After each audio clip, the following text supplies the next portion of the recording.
Hello, hello, happy Friday, everybody. This is Kelebogile Molopyane. Hi, Isabel. Can you see me? Can you hear me? Hi, hello, everybody. Thank you for joining us. This is exciting. This is our first Screw Up session for 2021, and we are excited to be sharing with you. We're gonna be looking at, our screw ups. What have we done that has not worked? What do we need to learn from it, and how do we move on? And today, I am joined by a friend and colleague, Ms Isabelle Rorke, and she is a multi-award winning executive producer and businesswoman. She's been around. She's like an artist at heart. She's an animator. She has won the best animation at the South African Film and Television Awards. Under her belt, there's regional and national winner of the DTI Technology Women in the Film Festival, the Gauteng Economic Development winner for Woman of the Year film category, finalist in the African Pioneer of Prosperity Awards representing South Africa, most innovative company in Africa at the Africa Growth Institute Awards, Ubizo The Calling, 3 SAFTAs there, Magic Seller, won 29 awards internationally, and we could go on and on and on when we're talking about Isabel and all the stuff that she has done and all the accolades under her belt. So, welcome, my dear friend, and thank you so much for agreeing to be a part of this Screw Up session. Welcome. Thank you. It's my honor. How are you? I'm well, thank you. Awesome, awesome. Shoo, Corona days, hey? Corona days. Yeah, Corona has been a whole new reality. Wow, what a incredible experience. Sure. And I know you and I sit together in the creative steering committee where we're talking so much about how the artists are affected by this thing. And it's amazing how there's been so much suicide, so much depression. And this is not just for people that still maintain their jobs, but a lot of artists have been out of their jobs, eh? Yeah, it's really hit the arts industry, the arts community so hard. So many relied on their gigs and their events, and that's all. When that went away, it really put them at such great threat. So it's the increase in depression, and just the struggle is so hard for so many that my heart really Yeah. goes out to all of those people. Awesome. So, today, Isabel, what we would like for you to do is to just share with us who you are, where you've been, what you've done, what screw ups you have had, what you've learned from it, and of course, we can't deny the COVID that is upon us. How has it affected you? How are you learning from it? And what tips can we give to artists out there, to entrepreneurs out there? And of course, at a later stage, we'll take questions from our viewers. But just generally, who is Isabel? Where have you been? What have you done? How have you screwed up? I can't imagine you screwing up. Well, as a multifaceted person, when you talk about those awards, it's like you're talking about a different person.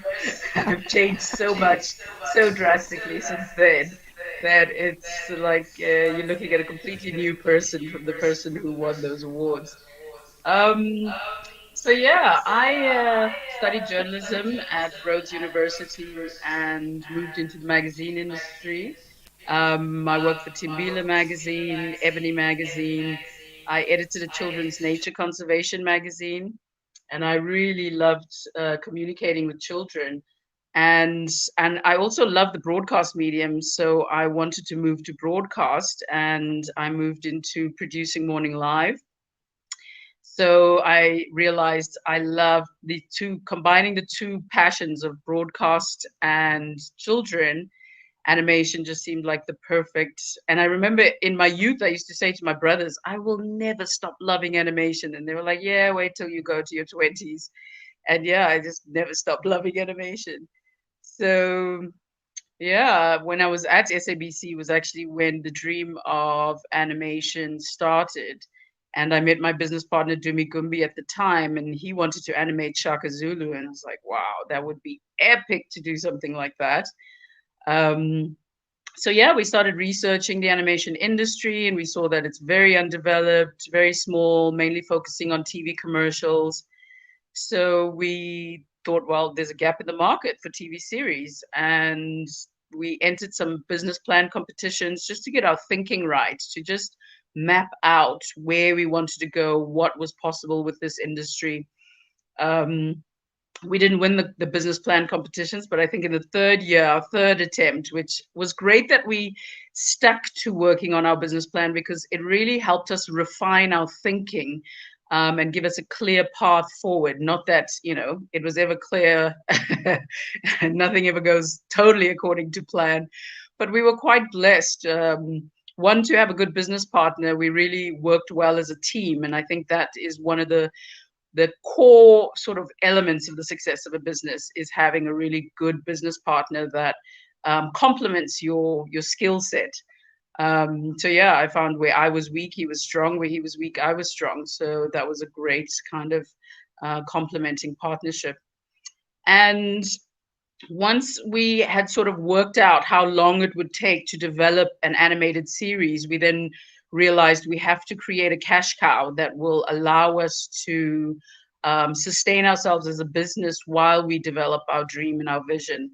So we started Animazing Design Studios, and there we did, just corporate material, and we ended up building it up so big that we were doing adverts for big corporates, campaigns, and so forth. So yeah, it started draining us. It was not our passion. It took over our entire world. Dealing with the ad agencies was just so dreadful. They are so hard and driven. Um, but that allowed us to buy our first animated studio, which was being liquidated at the time. And lo and behold, it had black staff. It was like one of the only studios that, I think it was called Digital Arts at the time, owned by Ron Mayer. And so we bought it over from him and took the staff with us. But not even a year or two later, we sort of saw the trend in 3D animation and got rid of all those machines and restarted with brand new machines, looking mainly at 3D animation. Um, and yeah, we then got the contract to do the Magic Seller with Mfundi Vundla. And yeah, we found an international executive producer from Canada who helped us with developing that. And unfortunately, we had to outsource it to India, which was very painful for us because, sure, the amount of money that went out of the country, the amount of opportunity and experience for our animators, our artists. So after outsourcing that and just realizing what a loss it was for our country, we then decided never again are we going to outsource. We have to look at how do we build the skills in South Africa? How do we make this possible for South Africans to do their own stories? And I mean, these were our African folk tales. Dealing with the Indians, they were asking questions like, what is a hut? What does a hut look like?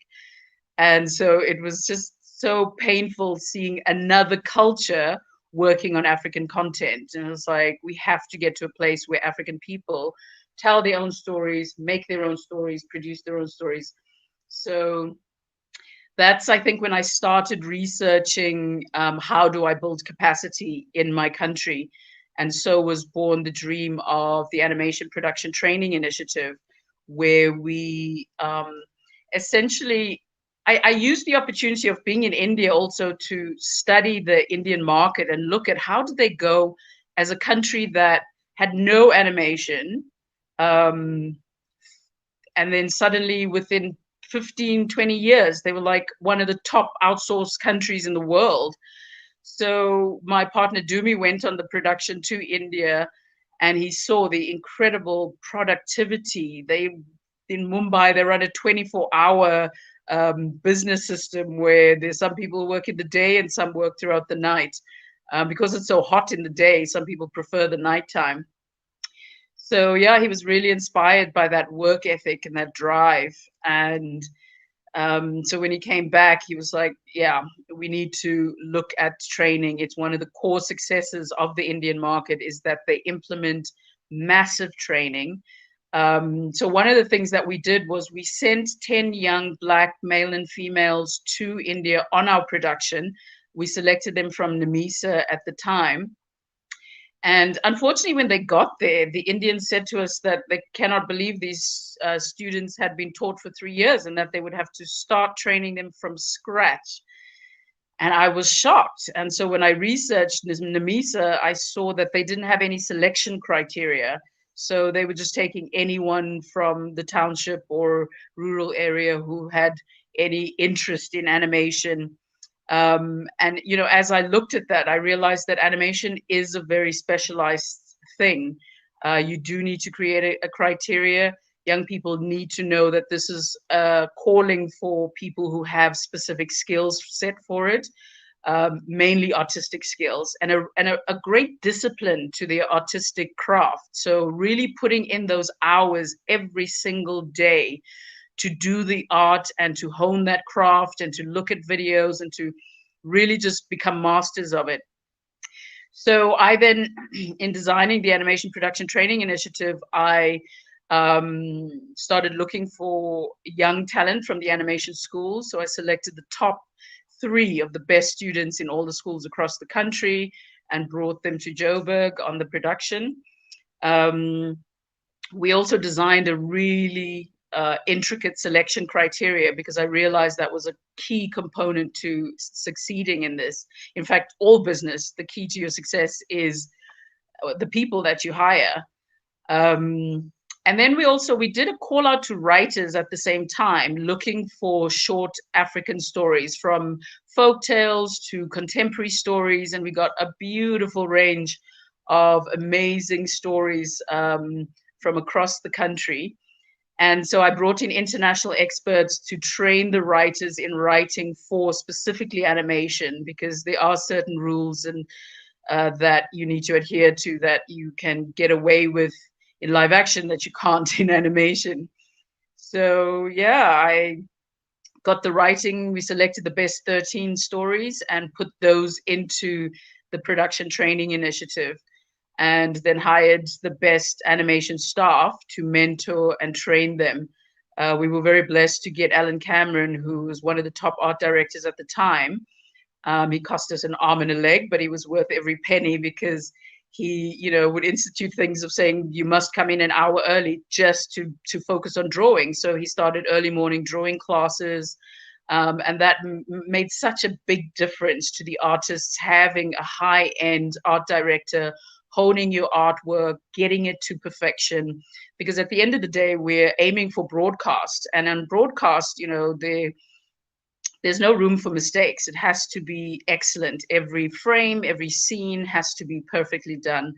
So having somebody to pass on that knowledge to these young people was invaluable. And the sort of final product was really, it surpassed my expectations.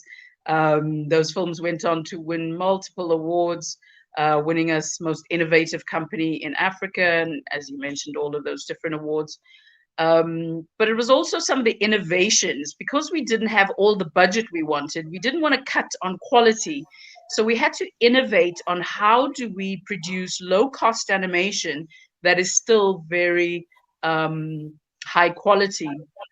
So we looked at things like how can we do it, improve our productivity through pipeline design. And so looked at the fact that all of our professional animators came from various studios. And so they had experience of different pipelines that worked. So we just brainstormed amongst the team around what's the best pipeline to design for something like this. And it was magical because it increased productivity tenfold. So yeah, it's important to remember that your staff are sitting with a wealth of knowledge, and to not just keep them in their lane expecting them to just churn out work every day, but to also get them involved in innovating and thinking of different ways that we can solve problems. I mean, we had a problem in one of our productions where it needed a cat, and we did not realize how complex a cat is, because its body stretches and it goes into a ball, and so you needed an almost fluid liquid kind of movement. My And God. so the animators just researched with contacts around the world, and Softimage at the time had just developed a software for cats. um, and we had other problems, sort of racial problems. For instance, the black people and white people in the studio were just not connecting, not communicating. Everybody was speaking different languages, and it was just a bit of a Oh mess in my the God. beginning. And I so we can had imagine. to, yeah, it was quite a drama. So Yeah. we had to start social programs where every month we would have social events. We would take them to a basketball court, we go 10-pin bowling, or we do a braai in the park. But there was one thing that actually was the succeeding kind of ingredient that made it all work, and it was alcohol. For once people had dropped their armor, they were sort of able to engage Relax. and Relax a connect bit. with each Yes. other and see each other for who they are, Yeah. not and see beyond the race and their programming and all of the stuff as South Africans that we carry. So Yeah. yeah, But it's just, that really got the studio kind of connected yeah. and in synergy, and I think that helped with improving the quality of the work. I'm hearing So a yeah, lot of that was. highs though. Sorry, I'm good. I'm hearing carry a on. whole lot of can you hear me? Yes, I can hear you. I'm saying I'm hearing a whole lot of highs. I mean, all of that is so exciting for me. Like it sounds like you've just been on a serious high in your journey in the animation space. And if you've just joined us, by the way, we're speaking to Isabelle Rorke, and she is like by far one of the best animators that I know. And how even more incredible that she's a woman. I mean, everybody in this space just seems to be a man, and that's another problem that I've seen. In fact, there was a comment there that Levin made. Let me just read that out to you. Yeah, that one. So, Levin wants to know, like, it seems as if there's a lot of money that was spent during the processes that you're talking about. How did you go about getting money for the expected screw ups? Is that for myself? um, so the money was all self-made from our cash cow. Yeah. And once we moved into animation, we started doing animated commercials. And as you know, the budgets for those are incredible. So we pretty much self-funded ourselves. For the animation production training initiative, I got a group of different funders, from SABC to the National Film and Video Foundation, Department of Arts and Culture. So it was a nice mix of different funders. Um, and so to get to the screw up, I can see people like, yeah, let's get to the bad stuff. We were growing at 400% a year, which was a little bit insane. I'm part of a sort of a peer group at the moment, and their goal is to grow at 350% a year. So I was like 50% above what is a healthy high end growth rate. Um, and so by the year 2009, when we had trained, we'd spent about 4 years training animators. I must clarify, I'm not an animator. I can't even draw. I just love animation, and I love artists, and I love youth. So yeah, I love being in service to that community. And producing really worked better for me because I somehow came naturally to being an entrepreneur. My natural leadership abilities came out, my natural sort of nurturing my staff and creating an environment for a good and healthy working environment. So yeah, I'm not an animator, just to clarify that.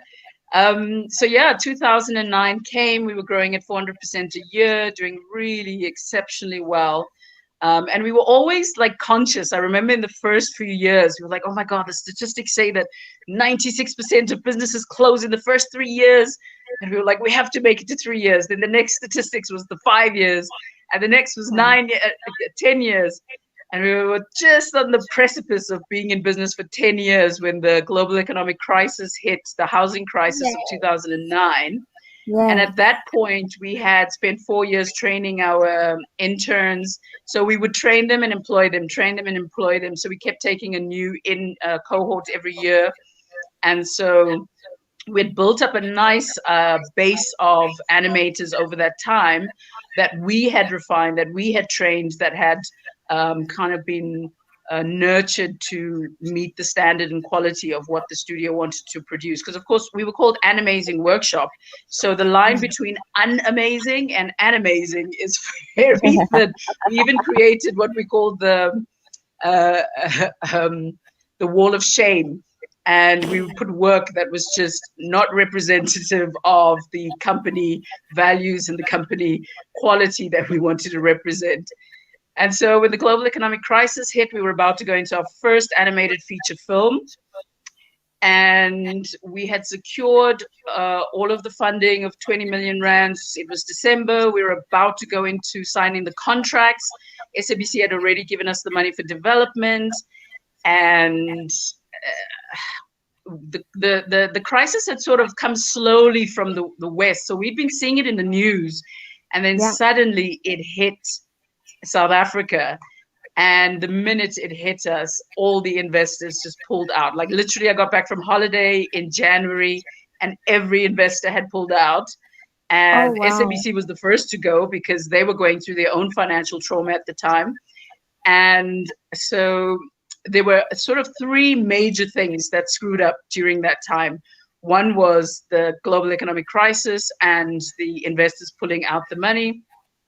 Two was SABC going through its financial crisis meant they couldn't pay us for the last production that we had done. So we did Ubizwa the Calling, which won, those awards and had incredible audience ratings, like some of the highest audience ratings for a drama series. And so they couldn't pay us for a year, I think it was. And it was like quite a significant amount of money. Yes.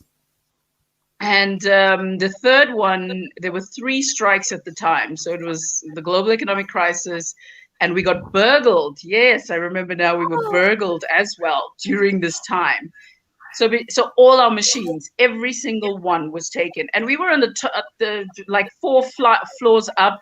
There were no elevators, and these people ran upstairs to like wipe out all our machines. And of course, we were rendering a film that we'd spent 4 months producing on those machines. So that was a huge blow because now the waiting for the machines to come back and the software. The Canadians were great. They sent the software immediately that we asked. They kind of sent it within a few days, but the machines took a while. And so, within that process, after the investors pulled out, we realized we have to shut down. We had like 40 staff we had trained who were ready and rearing to go. The development of the film was looking so beautiful.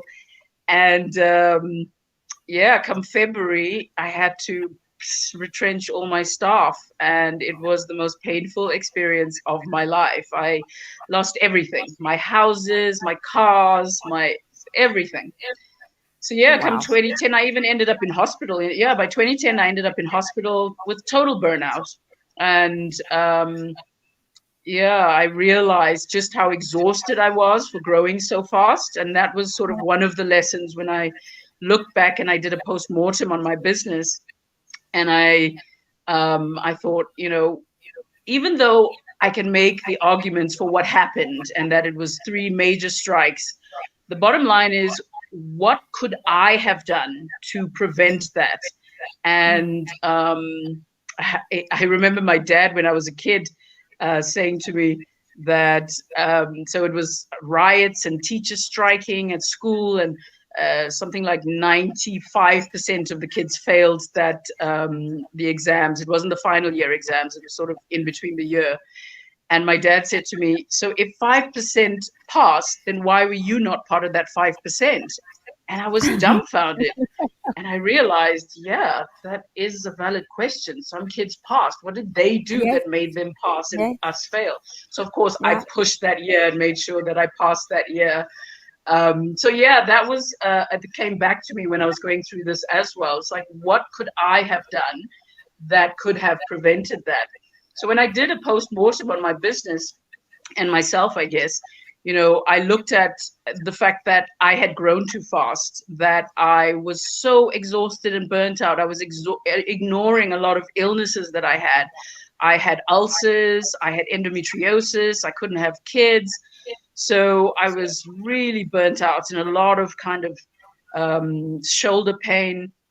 And so that And the was one of body the always key tells, right? learnings was that looking up, sorry? The body always tells you, hey, but we never listen to it. The body tells us we have to listen Yeah, to it. And as entrepreneurs, we're so driven for success. yeah, We're so fearful of failure that we forget that we are the reason that this business is successful and yeah. our health is critical. How we're doing is important. And Mm. yeah, learning that the importance of balance was really critical for me. So in 2010, after I came out of hospital, I was very fortunate. My partner's mother was the rector, the only female rector at the time of a university, and the first female rector of the University of Zululand, an incredible woman. Um, we called her Magumbi. And she took me to the university to stay with her in her home. And she organized sessions with the head of psychiatry at the university. And this incredible woman, like I had gone to high-end doctors in Joburg, and I was in with some of the best psychiatrists and psychologists, and this woman said the most profound and simplest thing that led to my healing. And she said, you've gone through something really extreme. You've lost everything. You built this beautiful, incredible business that you loved so much. It was your dream, it was your vision, and you've lost it all. And so your Mm. depression is relevant. Accept it. Let it be part of you. Let it flow through you. Its time is for you to be present with that. And so, just accepting that and going, okay, this is what I'm going through. This is what's happening right now was the beginning of my learning to be still and be present and observe myself within myself. Mm. And so after that, I moved to Cape Town because I thought Joburg is just not the place to live. And I met a beautiful friend who wanted to move to Cape Town as well. So we jointly moved in and were housemates. And she also needed to go through drastic healing at the time. So we both went on a major healing journey. I mean, we'd wake up every day and look at what was broken within ourselves. And one of the things was trust. We just lost our trust in the world. I was just like, I had a dream of, making a massive impact with young African children. And how does that just get left to fall apart and there's no support for it? Yeah. So, I had to rebuild that trust, and values were very important to me. And a lot of my values got broken in that process. Even Mm. my backyard shorts, the animation that I did was about promoting values to young children. So I Yeah. had to go through that process of healing those values and getting back to the core of what's important about them. And then, of course, analyzing the ego. So that was a huge learning for me because when I ran my business, because I was growing so fast, I really was very impatient with other people. I expected other people to operate in the same way that I did. And so I was a little bit of a Triple A personality. BICTH, very I, hardcore. I often say there's like A personality, but then there's triple A personalities, like yourselves, that just want it done in a certain way at a certain time, like just don't understand how are you not doing that. And while you're Yeah. still addressing all of that, Judy wants to know, was there a lesson learned from being investor dependent as well? I mean, as you were saying Well, earlier on that this pandemic was coming from the West, I am thinking how amazing that right now all the things that you were explaining are so relevant with this pandemic that we're going through, which is now coming from the East. Because yeah. we were hearing about it there was a point in when was it, 2019, when we were hearing about it and we're thinking it's a China thing, it won't even do us any harm. And for, you know, it just came at the heels of me coming back from Wuhan. You can imagine how scared I was because I just come back from Wuhan, and Wow. then the next thing I know, I was in Wuhan in September, and then the next thing, like, this is happening. But the Yeah. financial crisis came from the West, and it did exactly the same thing that is happening now with the COVID-19. So, is there a lesson there for you on being investor dependent? Do you want to know? Well, fortunately, I was actually not investor dependent, and that was my greatest blessing. Because investors, when I analyzed the funding landscape, I learned a lot from, be careful of what money you take. And venture Yeah. capitalists was the worst money you could ever get. The noose that they put around your neck is simply not worth the money. Um, Wow. so I didn't go the sort of traditional investor route.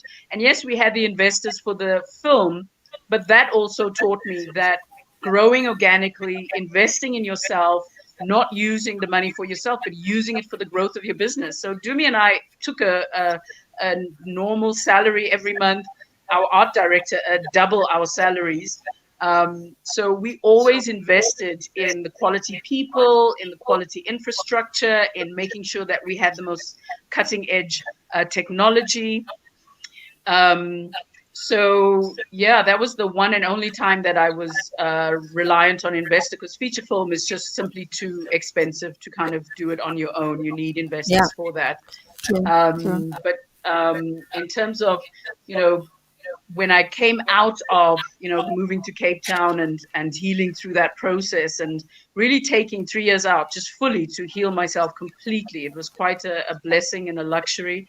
But coming back to Joburg was very tough, because I healed my endometriosis and I got my first son. I met my life partner in Cape Town.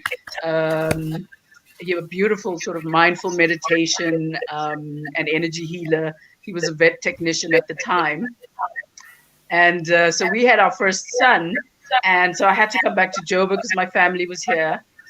And so it was really difficult trying to make it back into the work environment. Like for women, it's totally different, because you are the breastfeeder, you're the caregiver, you're connected to this baby. And now suddenly you've got to get back into working. And so I took a job at ETV at the time, producing a baby show, which I thought, oh, this is perfect. But the workload was insane. I was researching, writing, and producing, and the pace was incredible. I eventually asked the other producer, I was like, how are you keeping up with this pace? And she said, you know what? My kids are teenagers. I wake up at 2 o'clock and I start working. I was like, I'm breastfeeding at 2 o'clock. I'm exhausted by the morning. So yeah, the world is really unfair to women in terms of, just 4 months with your baby and you've got to go back into the workplace. So yeah, I eventually left. I was like, the separation anxiety for my baby was just insane. I was like, somebody else is raising my child. This is just ridiculous to me. So I stopped working and I decided I was going to do full-time motherhood for a whole year. And it was just one of those beautiful gifts I gave to my child and to myself. And it was just such an incredible opportunity. I then went on to have another child. I had a daughter. And so then I started my business. I was like, okay, got to get back into the swing of running a business. And do I go back into this industry that made me lose everything? And even healing that took time. I kept looking at other industries. I was like, oh, what about making videos for coaching videos, or, and I was coming up with all these different ideas. And eventually I looked at, what does the industry need? And if I'm to go back into the industry, what are some of the barriers that are preventing success in television and film? And that's when I decided to come back into the industry, joining the Animation SA organization, which is our industry NGO, which interestingly enough was Dumi and I were two of the founding members of that organization. But at the time, we had so much demands from the studio that I eventually had to leave the board and sort of just go, I'm not able to do this at this time. So yeah, years later, I joined the organization to look at solving some industry problems. and so started looking at doing market research on the industry so that we know exactly what are the challenges that we're dealing with, and Yeah. then designing strategies to address some of those, doing hackathons and animarathons, and looking at how do we increase the number of Black people and women in the industry. So now I got to take my animation production training initiative and design it sort of more for industry, and looking at how can this be more impactful on a broader level, just not just in my studio.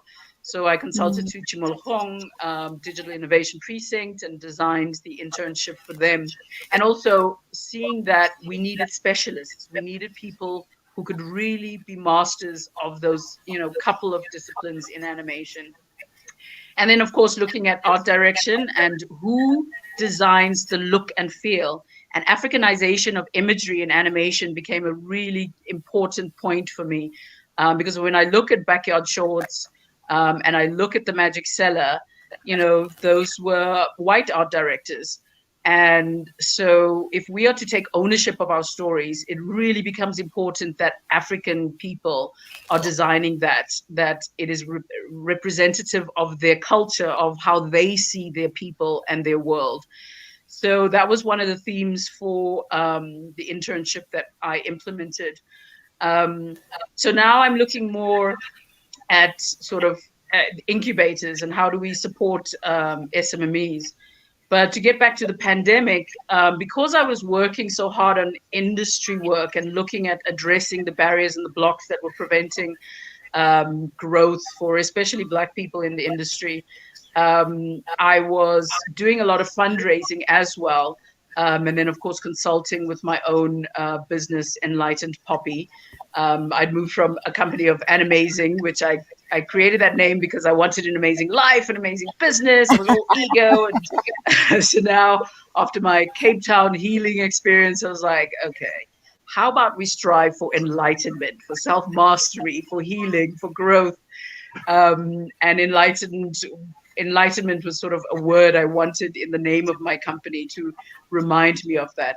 And then some people also go, but what is with this poppy? I was like, no, it's not poppy as in Afrikaans poppy doll. It's more around what the flower represents, and it represents the inspiration of dreams, and and enlightenment. And Yeah. also, it's one of the most profound flowers that have brought healing into the world. It's used in surgeries and so forth, anesthetics and so forth. So yeah, that's how my name came about. And so, by the time COVID hit, which caught us all so off guard, I Yeah. had done so much self work and so much internal healing. Um, you know, I have a partner who does mindful meditation, so I had learned the importance of stillness, of um, consciousness and Meditation. awareness. I think was one of the Yeah. most powerful and profound things that helped me shift, because I then became conscious of my ego and the Mm. importance of observing your ego, and to know that you Yeah. are not your ego, because the ego is just such a dangerous thing. And how it's sometimes it's like a self-tricking fool where it thinks it's working in your interest, in your best interest, but actually a lot of Out. the times it's not. So observing Yeah. one's thoughts becomes so important, because what you think becomes what you say, becomes what your Yeah. actions, becomes your Yeah. reality. So going through this COVID, it really became important. Like, how do I observe myself? How do I behave? There's these external things that are going on that I don't have control and power of. So it becomes important about how do I experience this, and how do I Mm. allow it to affect me. And Yeah. so, I took on the challenge of, looking after my two kids full time all day, working at night, and it was quite exhausting and draining. I take my hat off to teachers. They are a blessing and amazing. I Woo! love them. I have a Thank new them. respect for them. So So, yeah, making sure that I kept my mind positive. And the beauty of this was also a great opportunity for me to spend time with my kids. So now suddenly I had them all day. So we would wake up early and go for long walks in the morning and play. And do play teaching. So I was like, I want to experiment in things like non-schooling, unschooling, of how do I let the child design and direct their learning and do what they want to. So my daughter would be like, I want to learn to bake, or I want to learn to do gardening, or I want to learn to paint. And so I would just allow her to design whatever she wanted to learn. You sound And I like thought a this is a fun perfect mom. opportunity. You Sorry, say sound that like a again. fun mom. You sound like a fun mom. I'm bringing I my hope kids so, over. except for I when I'm am being bringing my strict. kids over. So Levin thinks you're a sucker for punishment. She's like, oh my God, Isabel is so brave. She never thought of looking for a job. She just went right back where she started. Like kudos to that. Mahal, thank you for joining us. Dudu wants to know, given the experiences that you've had, what would you do differently? And maybe what is that one nugget that you take away from that? And then maybe just the other one that we can take from Katutu that wants to know, how can we include what you are doing in public schools? I mean, it is quite critical. And unless and until we bring it to the kids at a younger age for them to understand how everything is connected in the great circle of life, how do they bring their own stories from the townships to where we want to bring it to in the what you call international platform?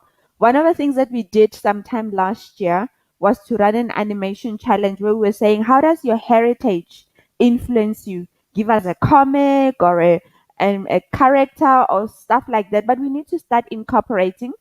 Most of the kids in the townships, in the schools, they're good at drawing, right? But nobody has ever quite introduced them the concept of animation and how that and their talent could be sort of linked in. So how would you respond to that? I hope you got them. Did you want to know what did you do No, you might differently? have to come back to the others. So let me start with the what are the The lessons curriculum. that I've learned and the nuggets to share.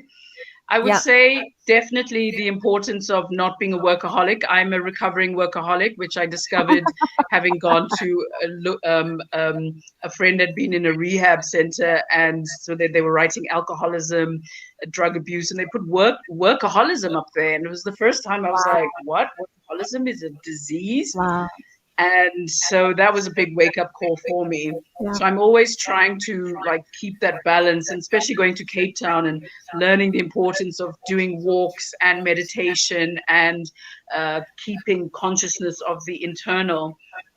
So that really taught me a lot in being really aware of my internal. That was some of the really most profound lessons I learned, because it's all Hmm. about, me having control of what I can control, which is my internal. I don't have control over the external. Yeah. So yeah, that was definitely one of the key thing. Consciousness and awareness, just so critical. Observing the ego and not letting it run riots, that it is not the controller of everything, that it's very important to operate from your heart, because it's your most powerful guiding sense. It's where wisdom lies. To be aware of your intuition, and especially as women, it's a gift we have that we don't use enough. But we must hone in on listening to that intuition. Um, and yeah, I think the balance was the most important. And Yeah. yeah, just really being connected to what is my purpose, because when things are really difficult like they are now during COVID, it becomes very hard to get up and just keep going, keep pushing. Because depression sets in, the mind starts giving you all sorts of negative chatter, and it becomes really important to not allow that to affect you, to shift it every time, to Yeah. always look at the positive. So when you have a purpose and a vision and a mission that you're passionate about, you love, for me, passion is really important. It's like my fire that keeps me going. So whenever I don't have Yes. passion, I'm like, oh, something's wrong. I'm slipping into a sort of depressive state. And so I consciously bring focus to that energy, and I'm like, I need to rebuild that. I need to bring that. So being aware of the things that are that help you keep you energized, that help you keep going is very important, because then you just call on that. For me, trust is a very important value, because if I can't trust the people around me, can't trust my world, I'm reluctant, I'm resistant. But when I live in an abundant, positive mindset, then I trust becomes an important igniter of those kind of values. So Yeah. yeah, I would say those are sort of the nuggets. To yeah, perseverance is key. Just keep pushing, even no matter how deep down in the dark abyss one goes. Know that the light will always overshadow the darkness, and sometimes it's our own mind that gets us into that dark place.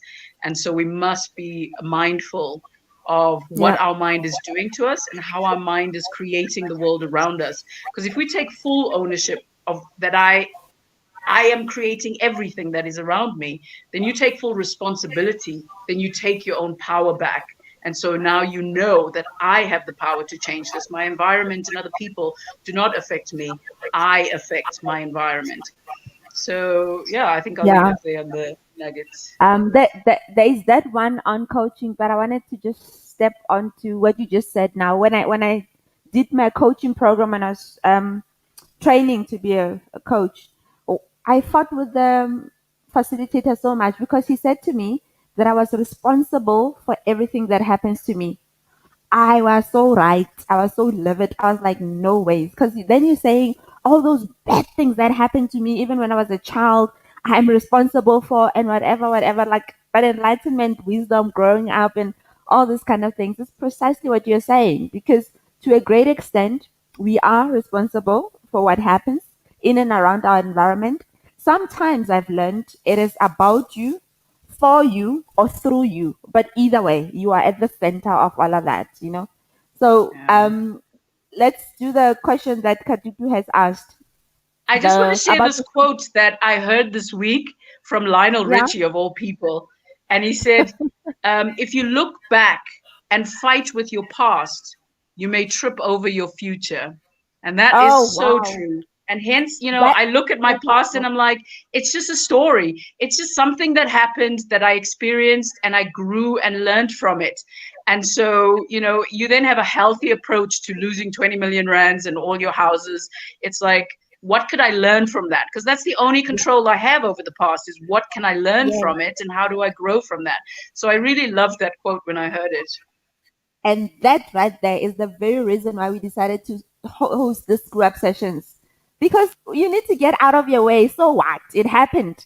Yes, it was Yeah, big. We're not undermining it. It was hectic. You may have ended up in hospital because of depression like you did, but it happened. There is no way yeah, you can undo the past.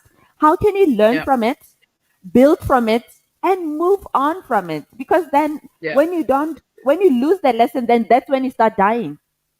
Yeah. And one of the key lessons I learned was, because I was so fearful of failure. I was such an egoic driven person. I wanted success and I was just like driving myself to success. And when I did fail, it became that lesson that taught me that there is no failure. There's simply experiences that you're learning from. And that was Yes. really profound. It was like, well, I learned so much. I'm such a different person because of that experience. And sometimes life just needs to humble you and you just need to be humbled. And so it brings you back to your core. So yeah, that was a good lesson for me. Like that thing, that failure is like just saying this is how not to do it. So imagine all the time if babies decided, okay, I keep falling every time I want to stand up. So it means we won't have any walking babies. We won't grow up to be walking and running Yeah, and doing all those things because it's just exactly the same, right?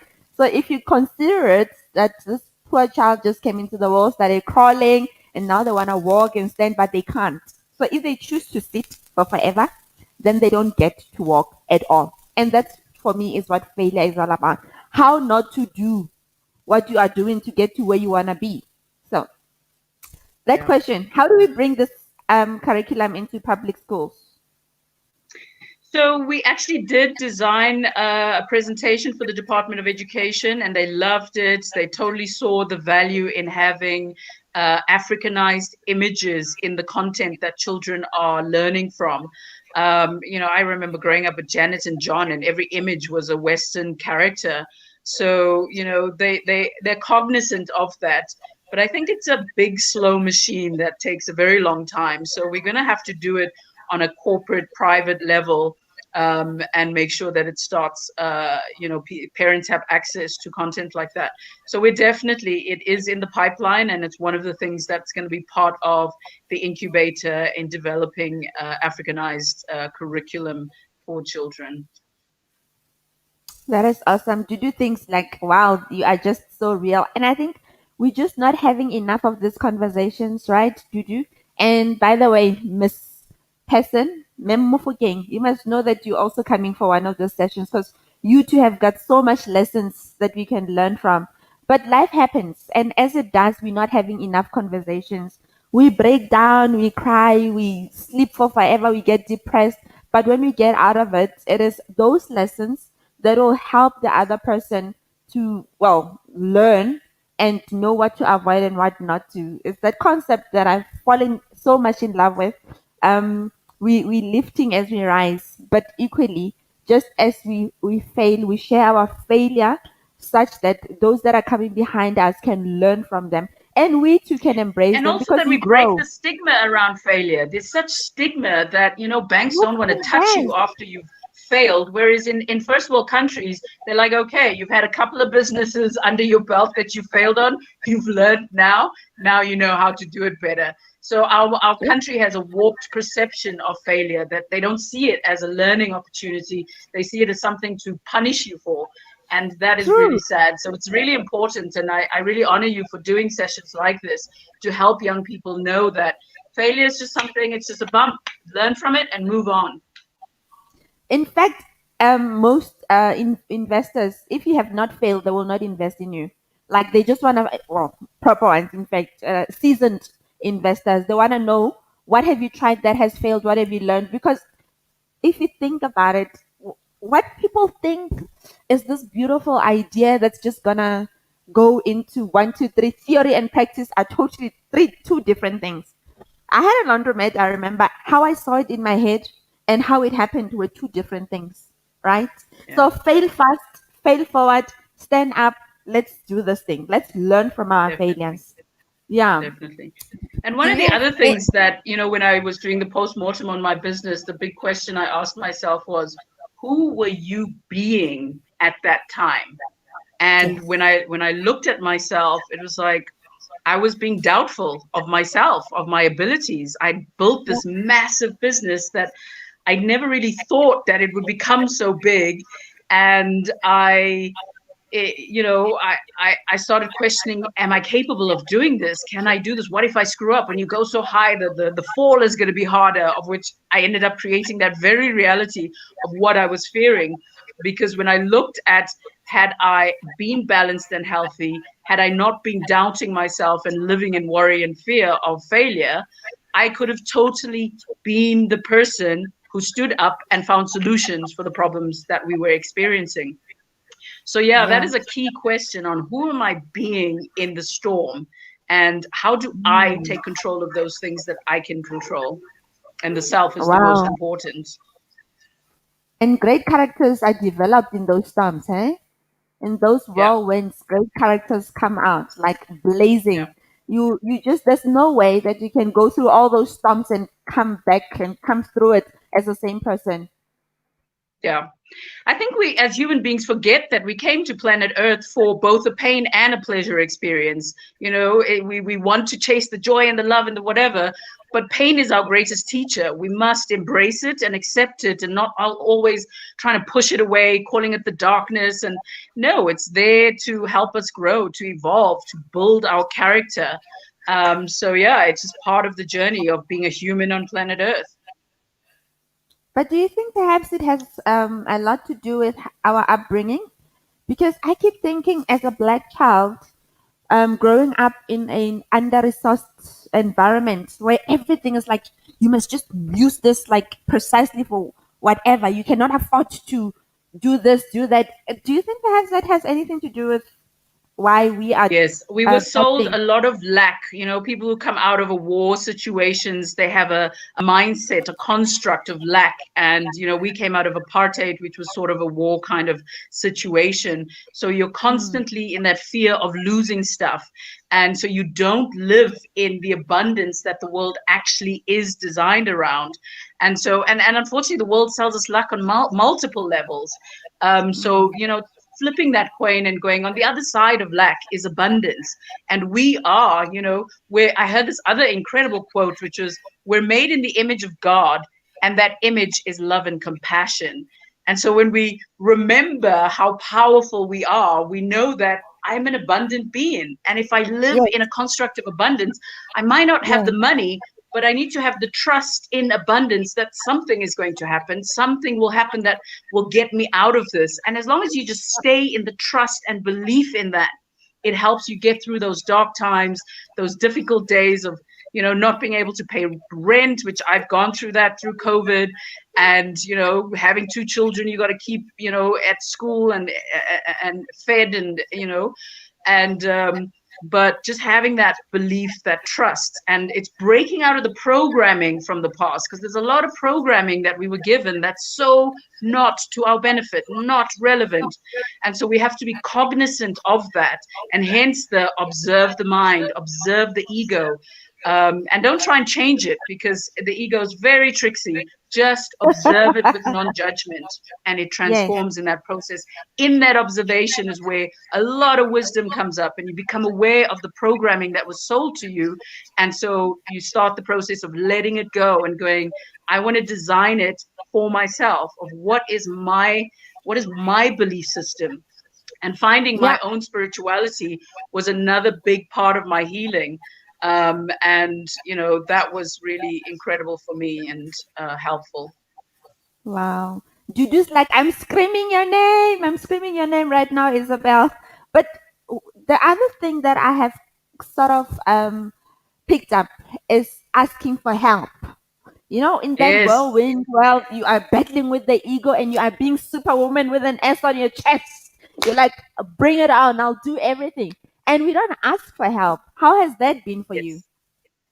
That was one of the most difficult things, that after letting go of control. That was another huge Yes. thing I had to experience. It was life changing. But yeah, going through difficulty really humbles you to a place where you have to let go of your ego and ask for help. And somebody shared something really beautiful with me. And she said, if you just change your perception on asking for help, and look at it as you're giving the other person the opportunity to help. Remember the feeling it feels, of how good it feels to help somebody. And now know that when you are asking for help, you're giving another person an opportunity to have that same feeling. And that really changed my perception on asking for help, where it's like, we're a community, we're a society who we're all in need of help at different times in our lives. And if we're not there for each other to help each other through those difficult times, there's going to be a time when I'm going to need help, when somebody else is going to need help. So it becomes that element, energy of Ubuntu becomes really important, not just a trend, a passing belief system, but entrenched within yourself that, yes, we are a community. And the only way we get through difficult situations like COVID and global economic crises is by banding together, helping each other out, and holding each other's hands through those difficult times. And what about allies? Like surrounding yourself with people. How has that worked for you in terms of your lessons, whether it was positive or negative? The company you keep? Well, this is the beautiful thing of, all of these beautiful quotes and lessons. Everybody's sitting with something to teach you. And so the sort of quality of people that you put around you has an effect on you in one way or another. And, sometimes we are around people who are going through depression and going through difficulty. And if we're able to support them, we're in that position to help. And, sometimes you're around energetic and positive people and they energize you. That's why I can't wait for the incubator to get started, because I'm so energized by young, dynamic, creative people the way they think, the way they see the world, and being able to be Yes. part of the journey of growing with them and nurturing them and getting them to a place of success. It was really exciting for me. So I'm really looking forward to this next phase of Wow. my career. Wow. This has just been so awesome. Now you say you battling to ask for help. Sometimes the greatest strength really is admitting that you are battling. And there is like so much more that you can benefit from that than risking a burnout because you are not asking for help and you're trying to do everything with your hands, knees, and everything possible. That burns you out. Isabel, the greatest thing I have taken is that quote that you shared with us from Lionel Richie. I saw he's got a young Yeah. wife. It's awesome, awesome. Um, if you keep looking at your past, you're gonna trip over your future. We focus too much over the things that have gone wrong that we don't see the things that could go right. So Yeah. let's get out of our own way. Let's create stories, new stories from the lessons that we have learned. This has been so awesome. So, parting shot from you, ma'am. Um, yeah, focus on what could go right, because our mind keeps getting us running in a hamster wheel on focusing on what could go wrong. But actually, you're creating that energy by putting that mindset, by running that thought process. So rather focus on what could go right and make that happen. Yes. Thank you so very much, my friend. And thank you to everybody that has joined us on all social medias. Let's meet again next month. Remember, we do this every last Friday of the month. It has been a pleasure. I feel a bit taller. I have learned as well from you. Thanks, Izzy. Thank you. Thank Thank you. you so Thanks, much. This everybody. was awesome. Have a good weekend, right? You We'll see you too. next